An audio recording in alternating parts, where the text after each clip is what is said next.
Friends, मैं श्री प्रसाद शर्मा और आप सभी का एमबीबीएस बायोलॉजी क्लासेस में स्वागत है। आज जो हम लोग चर्चा करेंगे वो है आज का टॉपिक डबल फर्टिलाइजेशन। इसके अगले वीडियो में आप लोगों को फर्टिलाइजेशन पढ़ा चुके थे और अब जो है उसके अगले पार्ट जो है डबल फर्टिलाइजेशन, उसके बारे में बात करेंगे। तो ये बहुत ही इंपॉर्टेंट क्वेश्चन है इस साल के लिए, जो एग्जाम होगा उनके लिए बहुत ही इंपॉर्टेंट क्वेश्चन है। और इनसे नीट में भी इनको 2018 में इससे क्वेश्चन पूछ चुका है और ये बहुत ही इंपॉर्टेंट टॉपिक है जिसको बोलते हैं डबल फर्टिलाइजेशन, हिंदी में द्विनिषेचन कहते हैं। हम इन्हीं पर चर्चा करेंगे। तो सबसे पहले हम इन पर पूरी तरह से इनको समझ लेते हैं, उनके बाद जो है इनको हम परिभाषित कर देंगे। तो सबसे पहले इनको पूरी तरह से इनको समझ लेते हैं कि डबल फर्टिलाइजेशन होता क्या है। और ये बहुत इंपॉर्टेंट है और इनको जानना बहुत जरूरी है, हर किसी को भी जानना जरूरी है कि एक प्लांट जो है जो विकास कर रहे हैं, जो उनमें जो बीज बनते हैं उस बीज में जो पोषण होते हैं बहुत जरूरी होते हैं, तभी एक बीज से पौधा निकलते हैं। तो उस चीज के बारे में हम आपको बताएंगे क्या होता है। तो चलते हैं, सबसे शुरू करते हैं इसको। तो सबसे पहले हेडिंग में लिख लेते हैं डबल फर्टिलाइजेशन।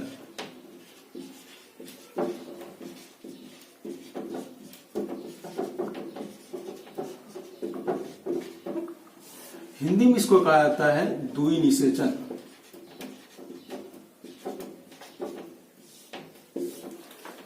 चलिए तो हम शुरू करते हैं इन पर। तो सबसे पहले एक डायग्राम बना लेते हैं, इनसे समझने में काफी आसानी हो जाएगा। तो ये डायग्राम जो हम बना रहे हैं ये पुष्प का मादा जनन अंग है, जिसको हिंदी में जयंग कहते हैं, स्त्रीकेसर कहते हैं, अंग्रेजी में कार्पेल कहते हैं।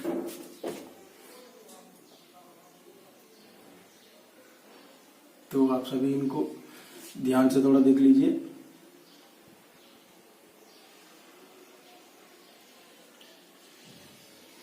मेरा पूरा कोशिश रहेगा कि आप लोगों को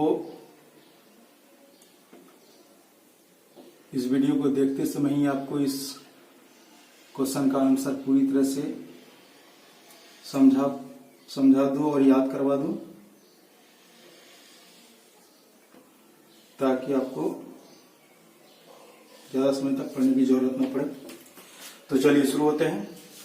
एक बार हम पहले इसका जो डायग्राम, इनका नाम एक बार बताते हैं आप लोगों को। ये जो नीचे जो दिख रहा है ये पोर्शन, इसी का नाम है थाइलेमस, जिसको आप हिंदी में पुष्पासन कहते हैं। ये जो पार्ट दिख रहा है इसी का नाम है पुष्पासन, जिसको आप लोग अंग्रेजी में थाइलेमस कहते हैं। और ये जो गोलाकार जो घड़ा के आकार के तरह रचना जो ये दिख रहा है नीचे में फुला हुआ, इसी का नाम है अंडाशय। आपको बता दें अंडाशय एक पुष्प में भी होता है, ये पुष्प का अंडाशय है। और एक मानव में मादा में अंडाशय होते हैं, जिसमें मानव में 2 अंडाशय होते हैं। तो ये हम अंडाशय जो बात कर रहे हैं वो पुष्प में बात कर रहे हैं, इसको अंग्रेजी में ओवरी कहते हैं। और ये जो लंबा करके जो लंबा जो हो गया, इस जगह को कहा जाता है स्टाइल, इस जगह को कहते हैं स्टाइल, ये लंबा हो गया स्टाइल कहता है। और ऊपर वाला जो पार्ट दिख रहा है इसको कहते हैं स्टिग्मा। तो ये जो स्टाइल है इसको वर्तिका कहते हैं और ऊपर वाले को वर्तिकाग्र कहते हैं। तो परागन के द्वारा इनकी परागन जो होते हैं कि परागकोश से निकला हुआ परागकण वर्तिकाग्र तक पहुंचने की क्रिया, यहाँ यही है वर्तिकाग्र, जिसको आप लोग हम बोलते हैं स्टिग्मा। यहाँ पर जो है परागकण के उड़ कर आते हैं, यहाँ पर परागकण यहाँ पर उड़ के आते हैं। यहाँ पर परागकण जो है वो उड़ के आ गए हैं। इसमें बहुत सारे परागकण आते हैं, इसमें परागकण बहुत सारे आते हैं।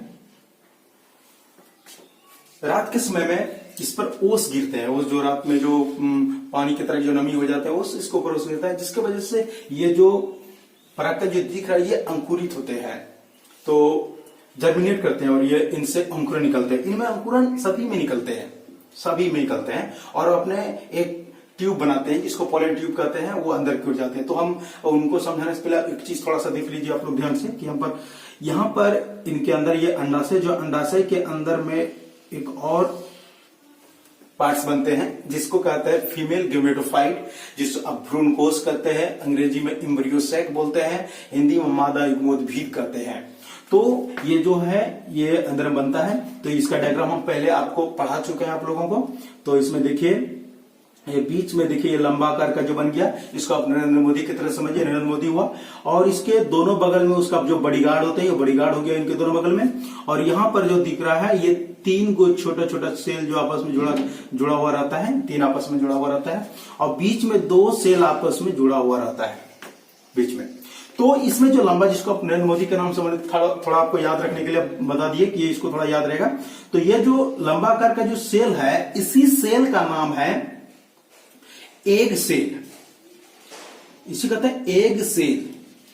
आपको बता दें हिंदी में इसको अंड कोशिका कहते हैं, अंड कोशिका, इसको हिंदी में अंड कोशिका कहते हैं। और ये तो जो इनके जो बॉडीगार्ड के तरह जो दोनों तरफ में लगा हुआ है, इस दोनों सेल को कहा जाता है साइनर्जिड सेल। दोनों सेल को कहा जाता है साइनर्जिड सेल कहते हैं। हिंदी में इसको कहते हैं सहायक कोशिका, हिंदी में इसको कहते हैं सहायक कोशिका। अब आपको हम क्लियर करते चले जाते हैं, ध्यान दीजिएगा।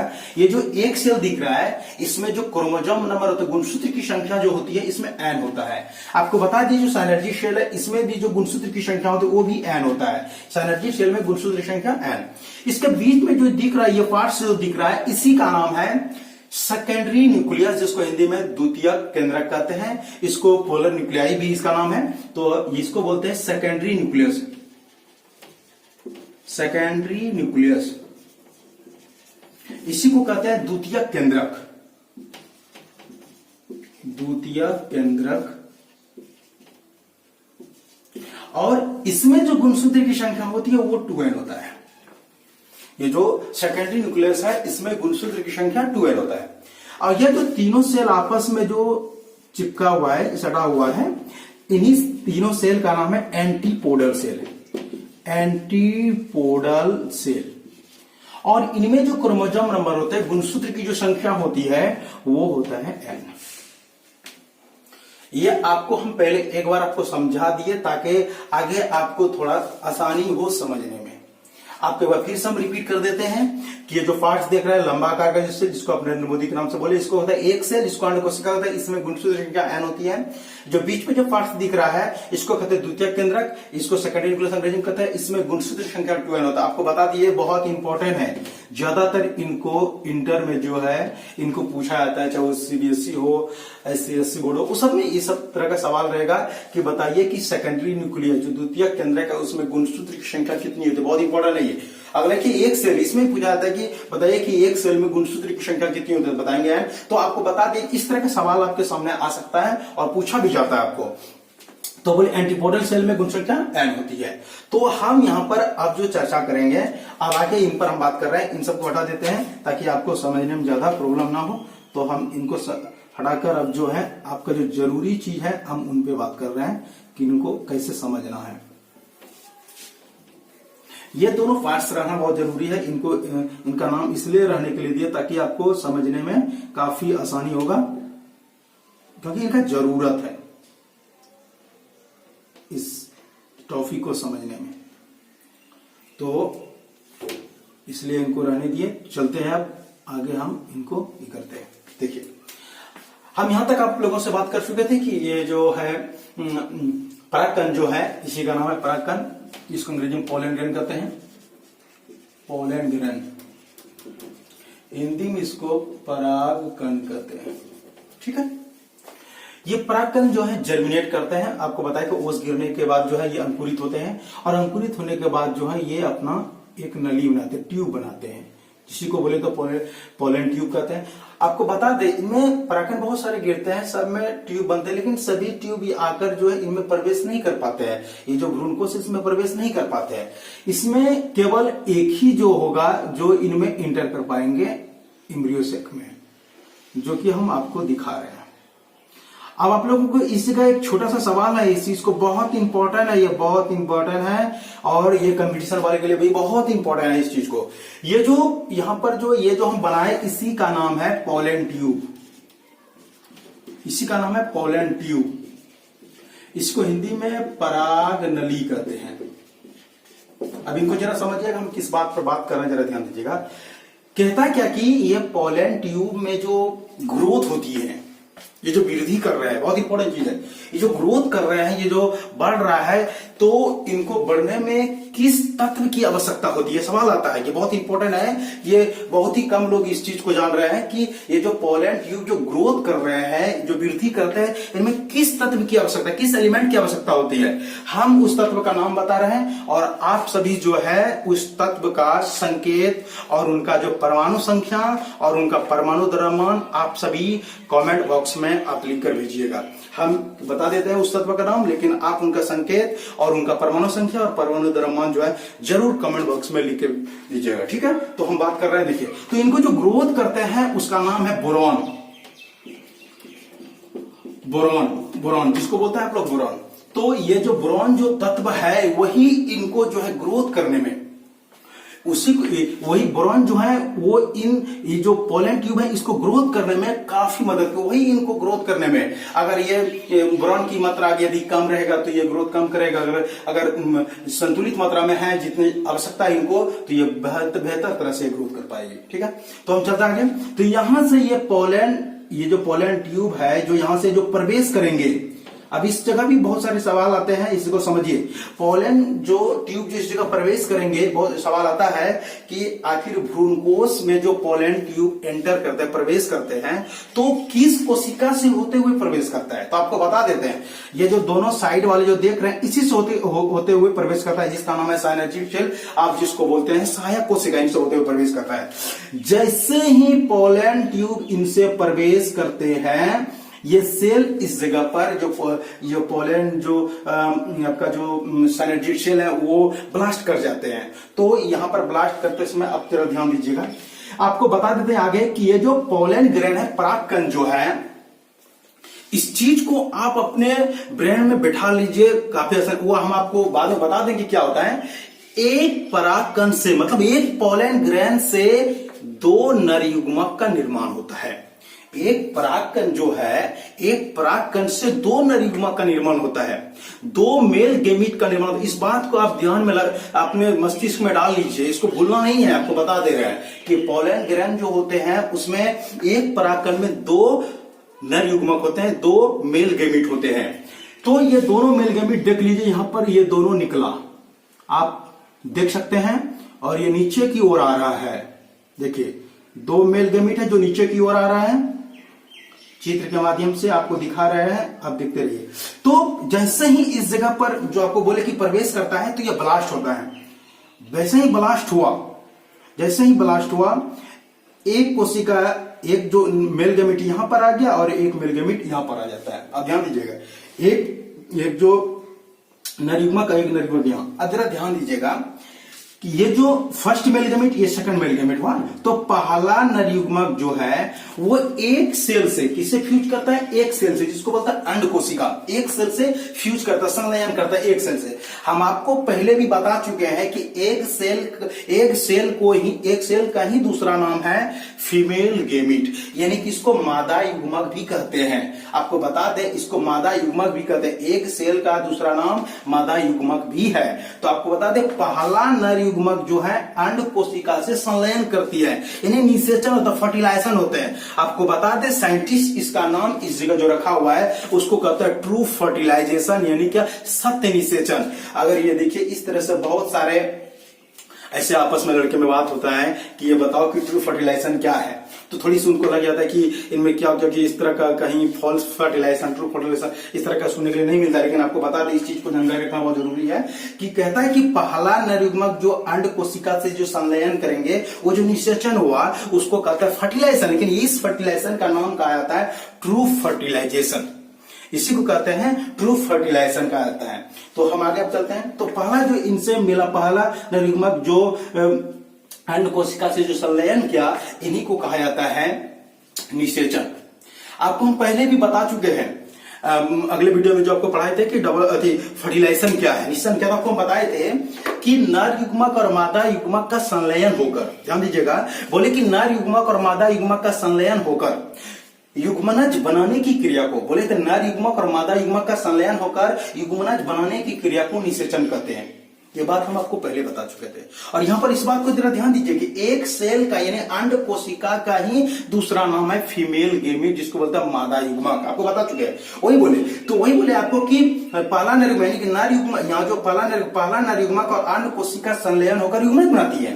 पहला नर युग्मक अंड कोशिका से संलयन होकर युग्मक बनाती है। इस क्रिया को निषेचन कहते हैं। और इसीलिए आपको बता दें, साइंटिस्ट ने इसका नाम रखा ट्रू फर्टिलाइजेशन, क्योंकि ये जो यहाँ पर जो निशान हुआ ये दोनों मिलकर इसको बोलते हैं ट्रू फर्टिलाइजेशन। इसका नाम रखा गया ट्रू फर्टिलाइजेशन, ये भी फर्टिलाइजेशन हुआ।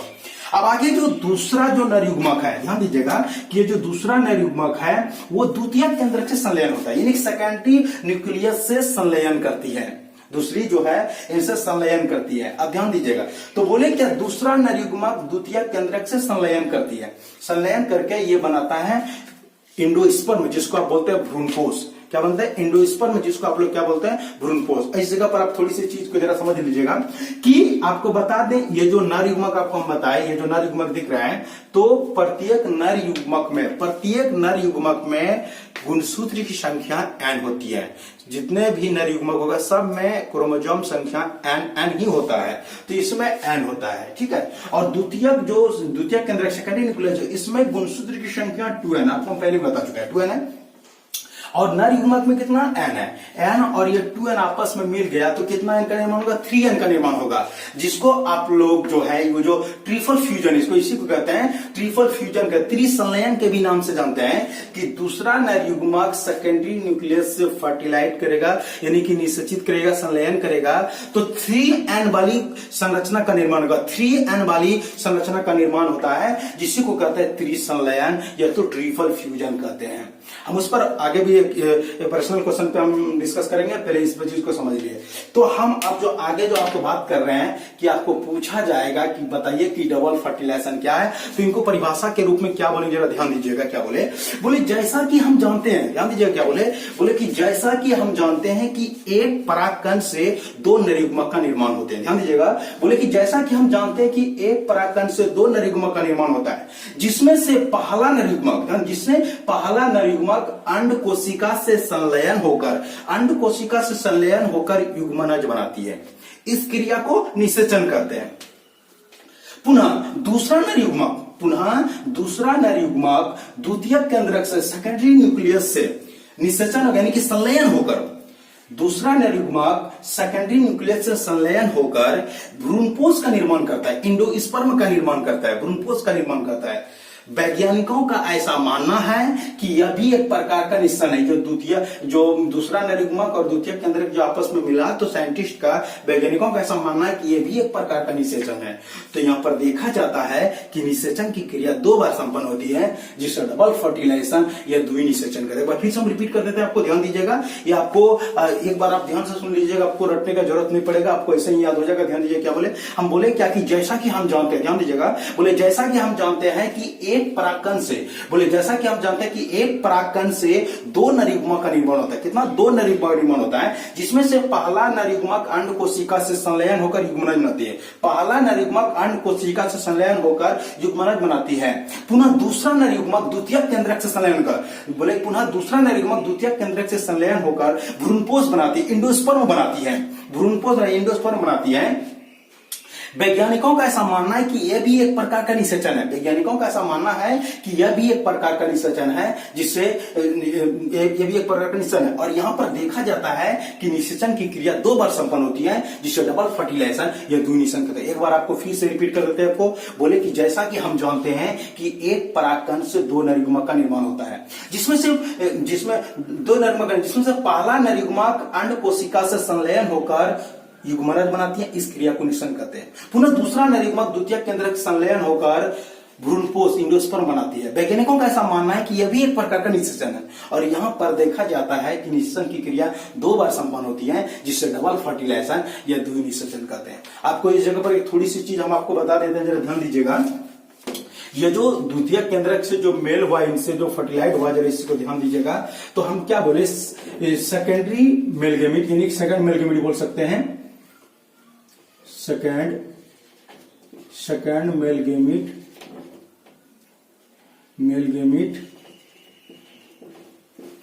मेल गेमीट और दूसरा था सेकेंडरी न्यूक्लियस ये सेकेंडरी न्यूक्लियस था। इसमें गुणसूत्र की संख्या n है, इसमें गुण संख्या 2n है। अब ये दोनों जो फर्टिलाइज करते हैं, ये दोनों जो संलयन हुआ, संलयन होकर जो बनते हैं उसी का नाम है इंडोस्पर्म। इसी का नाम है इंडोस्पर्म, जिसको आप हिंदी में क्या कहते हैं, भ्रूणपोष। इसी को क्या कहते हैं हिंदी में, भ्रूणपोष। अब देखिए इसमें सेकंड मेल गैमेट में गुणसूत्र संख्या n है और सेकेंडरी न्यूक्लियस में गुणसूत्र संख्या 2n, तो दोनों मिलकर क्या हो गया 3n। और ये दोनों का जो मिलना है, इसी क्रिया को कहा जाता है ट्रिपल फ्यूजन। ट्रिपल फ्यूजन इसी को कहते हैं ट्रिपल फ्यूजन, या तो त्रिसंलयन कहते हैं। इसलिए आप यहाँ इस बात को ध्यान दीजिए, ये जो इंडोस्पर्म बनाया, यहाँ पर जो इंडोस्पर्म बनाएंगे, ये इंडोस्पर्म जो बनेगा इसका, उसको कहते हैं, आपको पहले ये आप लोग फर्स्ट ईयर में इसको जान रहे हैं, PEN।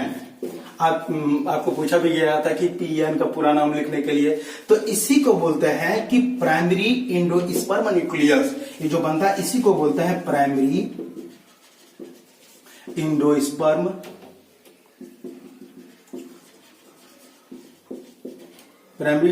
न्यूक्लियस।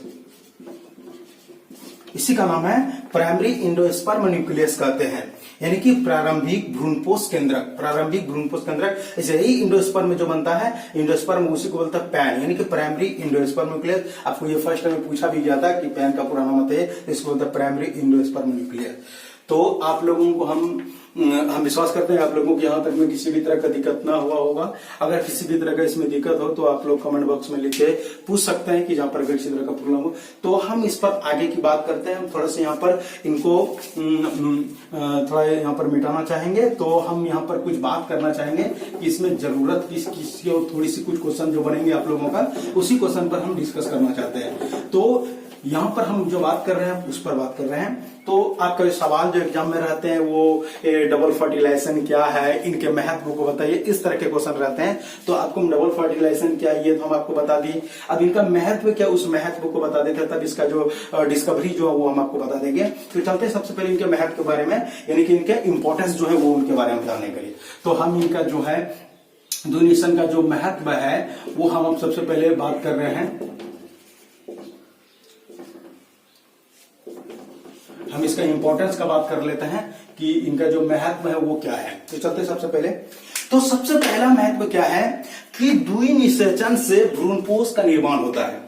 द्वि निषेचन से भ्रूणपोष का निर्माण होता है एवं त्रिसंलयन की क्रिया संपन्न होती है। हम आपको क्या बोले, पहला महत्व इसका क्या बोले, सबसे पहला महत्व मैं आपको बता दिए कि सबसे पहला महत्व क्या है कि द्वि निषेचन से भ्रूणपोष का निर्माण होता है। द्वि निषेचन से भ्रूणपोष का निर्माण होता है और त्रिसंलयन की क्रिया संपन्न होती है। फिर से हम रिपीट कर देते हैं, मेरे साथ भी आप रिपीट कर सकते हैं। आपको बोले क्या कि पहला क्या, पहला महत्व क्या बोले कि द्वि निषेचन से, क्या बोले कि द्वि निषेचन से जो है भ्रूणपोष का निर्माण, किसका निर्माण होता है, भ्रूणपोष का निर्माण होता है और त्रिसंलयन की क्रिया संपन्न होती है। आपको पहला बता दिए। अब दूसरा क्या बताया, जरा ध्यान दीजिएगा। यहाँ पर बोले क्या कि इस जो भ्रूणपोष है, ध्यान दीजिए, बोले कि जो भ्रूणपोष है, भ्रूणपोष में मातृ और पितृ ये दोनों क्रोमोसोम पाए जाते हैं, मतलब इसके दोनों का गुण पाए जाते हैं। आपको हम बता दें, जब हमारा देश, हमारा यानी कि मेरा देश, जब हम लोगों का जो देश था, यानी कि आप सीधा बोल सकते, हम तो यही ज्यादातर बोलते हैं कि मेरा देश, ये हमारा, हम इसलिए बोले ताकि आप लोगों को लगे कि नहीं हमारा भी है, लेकिन हम ज्यादातर मानते हैं कि हम बोलते ही मेरा देश। तो बोले कि मेरा जो देश है जब आजाद हुआ, जिस टाइम में आजाद हुआ था 1947 का बात कर रहे हैं, तो उस टाइम में जो है, उसी टाइम में दो वैज्ञानिक थे, ब्रिंक और कूपर। दो साइंटिस्ट थे, ब्रिंक और कूपर। आपको बता देते हैं, ब्रिंक था और कूपर, ये दो वैज्ञानिक ने, जहां हमारा देश आजाद हो रहा था, यानी कि आजाद हो रहा था जो हो गया उस टाइम में, और उसी टाइम में ब्रिंक और कूपर ये दो साइंटिस्ट ने मिलकर यह साबित कर दिया कि इंडोस्पर्म में जो है मातृ और पितृ दोनों का गुणसूत्र पाई जाती है। इसलिए बोले क्योंकि ये जो सेकेंड मेल गैमेट था और ये क्या था, ये सेकेंड न्यूक्लियस, इसका गुण है, यानी कि दोनों में जो इनमें जो मिला हुआ है, जो इंडोस्पर्म है, इसमें मातृ और पितृ दोनों का गुणसूत्र इसमें पाई जाती है। इस बात का प्रमाणित हो गया कब, 1947 को। तो हम आगे चल रहे हैं, वही हम आपको बोले, इसका दूसरा महत्व क्या बोले, बोले क्या कि इन भ्रूणपोष में जो है वो मातृ और पितृ दोनों का गुणसूत्र पाई जाती है। आगे चलते हम क्या बोल रहे हैं, तीसरा पॉइंट में इसका क्या महत्व है कि इंडोस्पर्म में भ्रूण को पोषण, भ्रूण को जिन जिन पोषक तत्व की आवश्यकता होती है वो सारे पोषक तत्व उसमें उपस्थित रहते हैं। बोले क्या कि भ्रूणपोष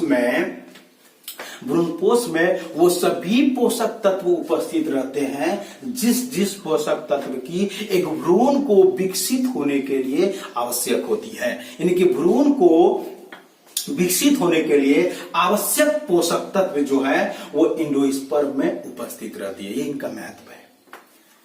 हम आपको इनका महत्व बता दिए, एक बार हम फिर से रिपीट करना चाहेंगे इनका महत्व को। सबसे पहला महत्व आपको क्या बताए, बोले कि आपको कि डबल फर्टिलाइजेशन से जो है इंडोस्पर्म यानी भ्रूणपोष का निर्माण होती है और त्रिसंलयन की क्रिया संपन्न होती है। दूसरा आपको हम क्या बताए, बोले क्या कि भ्रूणपोष में जो है मातृ और पितृ दोनों जो है दोनों जो क्रोमोसोम उपस्थित रहते हैं, दोनों उपस्थित हैं। और बता दिया आपको ये प्रमाणित जो किए थे ब्रिंक और कूपर, दो वैज्ञानिक थे, उन्होंने 1947 में यह प्रमाणित कर दिया है। आपको आगे बताया कि इनका जो तीसरा जो महत्व है, आपको बोले क्या कि इंडोस्पर्म में जो है भ्रूण को विकसित करने के लिए, भ्रूण मतलब छोटा बच्चा की बात कर रहे हैं, जो पौधे के अंदर बीज के अंदर एक छोटा बच्चा जो रहता है उसको भ्रूण बोलते हैं। तो उनको विकसित करने के लिए जिस पोषक तत्व की आवश्यकता होती है वो सारे पोषक तत्व इंडोस्पर्म यानी कि भ्रूणपोष में उपस्थित रहते हैं। वही हम आपको बोले कि भ्रूण को विकसित होने के लिए आवश्यक पोषक तत्व इंडोस्पर्म यानी कि भ्रूणपोष में उपस्थित रहते हैं। हम आपका इनका महत्व भी बता दिए। अब हम चलते हैं इनका जो है थोड़ी सी इनका डिस्कवर्ड पर बात कर लेते हैं। इनकी खोज जो है इनकी जो डबल फर्टिलाइजेशन का खोज किस इस चीज की बात कर रहे हैं तो आपको बता दें, ध्यान दीजिएगा। हम बोले आपको क्या ये जो डबल फर्टिलाइजेशन है इनका खोज जो है नवासी नामक वैज्ञानिक ने 1898 में किया था। आप ध्यान दीजिए क्या बोले डबल फर्टिलाइजेशन जो है, इसको याद रखना है कि बहुत इंपॉर्टेंट ये ऑब्जेक्टिव में पूछा जाता है कि डबल फर्टिलाइजेशन जो होते हैं इनका खोज किसने किया। तो बोले कि डबल फर्टिलाइजेशन का खोज जो है वो नवासी नामक वैज्ञानिक ने 1898 में किया था। किसे? नवासी नामक वैज्ञानिक ने 1898 ईस्वी में इनका खोज किया था। 1898 ईस्वी में इनका खोज किया था। तो ये जो दुनिसन है इनका खोज नवासी नामक वैज्ञानिक ने 1898 में खोज किया। बोले कि डबल फर्टिलाइजेशन जो है इसके बारे में सबसे पहले जो बताया था वो नवासी नामक वैज्ञानिक ने 1898 में। आपको बता दें कि इनको जो है जिस पौधा में देखा गया था वो पौधा है, देख लीजिए, लिलियम है, और दूसरा एक पौधा है जिसका नाम फ्रीटिलेरिया। यह है फ्रीटिलेरिया। दो पौधा है, पहला है लिलियम और दूसरा है फ्रीटिलेरिया। ये दो पौधा है जिनमें डबल फर्टिलाइजेशन के बारे में पता किया था। यही दोनों पौधा है जिसमें डबल फर्टिलाइजेशन से पहले देखा गया था। आप लोगों को आगे और जो इंपॉर्टेंट दो बात है उस चीज को आप ध्यान में दीजिए क्या बोल रहे हैं। इस बात को आप याद रख लीजिएगा कि डबल फर्टिलाइजेशन जो द्विनिषेचन है ये केवल आवृतबीजी पौधा में ही होती है, जिसको आप एंजियोस्पर्म प्लांट कहते हैं। केवल एंजियोस्पर्म प्लांट में ही जो है डबल फर्टिलाइजेशन होती है। आपको हम बोले क्या कि जो डबल फर्टिलाइजेशन की जो क्रिया भ्रूणपोष का जो निर्माण होती है वो केवल जो है वो जो होगा केवल आवृतबीजी पौधा में, जिसको आप अंग्रेजी में एंजियोस्पर्म कहते हैं। एंजियोस्पर्म यानी कि जिसका बीज जो है फल से ढका हुआ हो। जैसे आप लोग अमरूद बोल सकते हैं, चना बोल सकते हैं, मटर बोल सकते हैं, आम बोल सकते हैं, जिसका बीज फल के अंदर ढका हुआ रहे, जो फल से ढका हुआ रहे उसी को आवृतबीजी एंजियोस्पर्म बोलते हैं। उन्हीं में केवल जो है आपका जो है मक्का हो गया, ये सब में जो इसी में जो है जो फल के अंदर ढका हुआ रहे उसी में केवल यानी कि आवृतबीजी में जो भ्रूणपोष का निर्माण होता है। अब आके आपको बता दें, इस चीज को ध्यान दीजिएगा।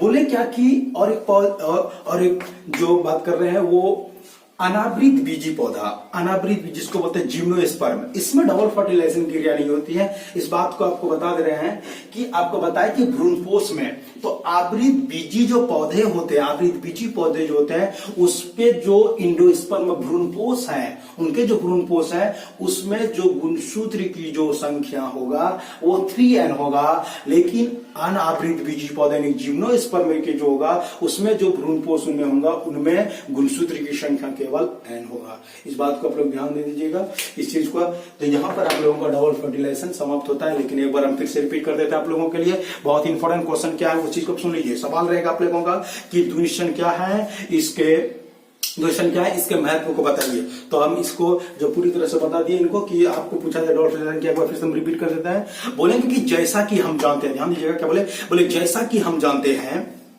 एक परागकण से दो नरयुग्मक का निर्माण होता है। एक परागकण से दो नरयुग्मक का निर्माण होता है जिसमें से पहला नरयुग्मक अंड कोशिका से संलयन होकर युग्मनज बनाती है। पहला नरयुग्मक अंड कोशिका से संलयन होकर युग्मनज बनाती है।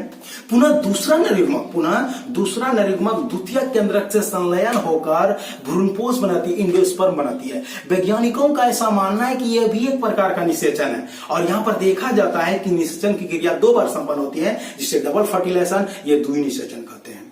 कोई दिक्कत?